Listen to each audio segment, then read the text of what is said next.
Halo sahabat semangat pagi, yuk kita lupakan sejenak kesedihan dari euforia sepak bola yang memang menuntut seorang Ronaldo harus pulang kampung. Tak terkecuali saya pun sedih teman-teman ya, tapi kan itu yang terbaik tentunya. Kehidupan yang lebih baik bagi seorang Ronaldo sudah sangat terbuka dan memang dia seorang tokoh idola dunia. Selain di sepak bola tentunya dia punya pengaruh sangat besar terutama di fans emak-emak dan anak-anak. Oke teman-teman, yuk kita lupakan semuanya, semua euforia dan kita sekarang kembali ke diri kita sendiri. Sudah berapa ratus dan beribu orangkah yang membuat orang lain tersenyum karena kita yuk selalu bahagiakan orang lain karena itu doa yang sesungguhnya. Saya tergelitik dengan beberapa kebiasaan warga plus 62 ya, warga Indonesia yang memang tidak bisa merubah dirinya untuk menjadi seorang yang disiplin dan mematuhi kedisiplinan. Nah, ini saya menemukan ini kehidupan di Jakarta. Memang ada hal kecil yang harus kita patuhi teman-teman ya. Kalau kita langgar, kalau kita aturan itu kita tabrak, tentunya menyebabkan semacam butterfly effect ya untuk kehidupan kita di warga masyarakat Jakarta terutama. Nah, apakah itu? Yuk kita mulai. Oke, sebelum kita bahas contohnya satu persatu, ini kenapa saya bahas? Karena ini menyangkut karakter teman-teman ya. Karakter ini nanti berawalnya dari habit. Habit ini berawal dari hal-hal yang kita batas-batas yang kita tabrak hingga nanti merupakan habit yang jelek dan merupakan karakter. Nah, tentunya karakter ini yang jelek ini harus kita hindari.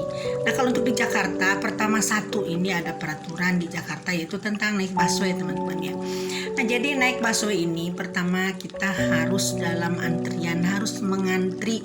Jadi sebelum orang lain keluar kita tidak boleh masuk. Keduanya, kita juga di busway ini ada peraturan, ada warna jok merah, ada warna jok biru. Nah, tentunya warna jok merah ini diprioritaskan untuk orang tua dan lansia, dan yang biru ini untuk umum.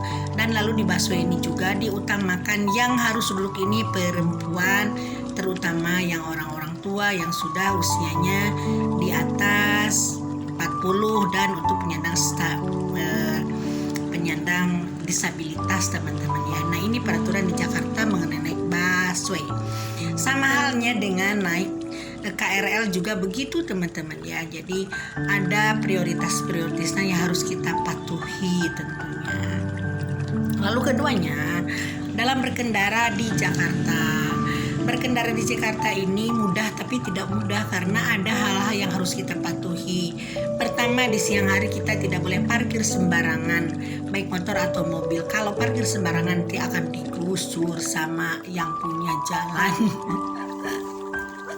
Maka dari itu di Jakarta ini tidak mudah untuk punya kendaraan teman-teman ya. Jadi kita harus punya uang yang besar untuk bayar parkir di tempat parkir yang sudah disediakan.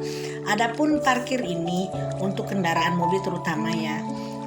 Mobil ini harga parkir, harga untuk di garasi penitipan mobil itu antara 300 sampai 900 ribu ya satu bulan. Lalu untuk motor rata-rata 60 ribu sampai 100 ribu sebulan. Nah, jadi ini ada hal-hal peraturan-peraturan yang memang semuanya serba uang teman-teman di Jakarta ini. Makanya kita harus benar siap hidup di Jakarta ini. Kalau tidak dipatuhi nantinya akan menimbulkan butterfly effect untuk kehidupan di Jakarta. Jadinya Jakarta ini carut marut. Lalu ketiganya ini ada peraturan di jalanan juga mengenai peraturan lalu lintas. Nah, di Jakarta ini ada jalur-jalurnya, ada jalur sepeda, ada jalur busway, ada jalur umum. Nah, terutama ini yang paling umum ditemukan di jalan arteri di Jakarta, DKI Jakarta.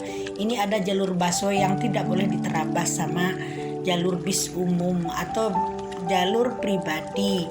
Karena ini, kenapa pemerintah mengadakan Transjakarta? Karena untuk mempercepat lalu lintas orang-orang yang memang butuh waktu dalam hal bekerja. Jadi kalau kita sampai menabrak peraturan itu, tentunya apa artinya sih pemerintah? bikin peraturan-peraturan yang memudahkan keadaan lalu lintas kalau memang kita sendiri hanya akan mendistribusikan kemacetan yang lebih di jalan yang sudah diprioritaskan untuk umum, yaitu untuk angkutan massa Transjakarta, teman-teman ya.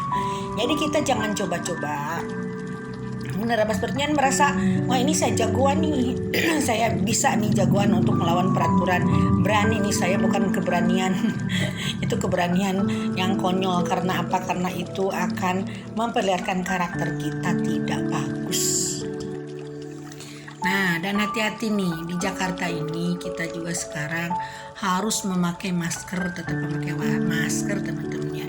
Nah juga ini ada yang kelimanya, kita harus mematuhi antrian. Antrian ini harus benar-benar kita taati, karena orang yang tidak mengantri ini akan memperlihatkan orang dengan karakter yang tidak baik. Ini ada hal yang nilainya plus di Jakarta, yaitu terutama untuk pejalan kaki. Pejalan kaki di Jakarta sangat dihormati, teman-teman ya. Kalau kita nyebrang nanti mobil-mobil itu akan banyak mengalah. Yang penting menyeberangnya di tempat penyeberangan yang sudah disediakan, jangan sampai menyeberang di mana saja.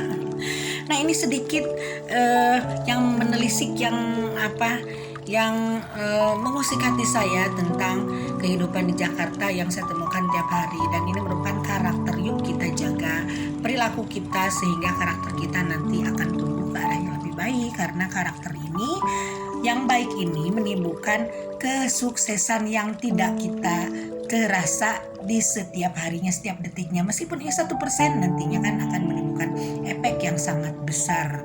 Oke, sekian dulu teman-teman. Sehat selalu, bye for now.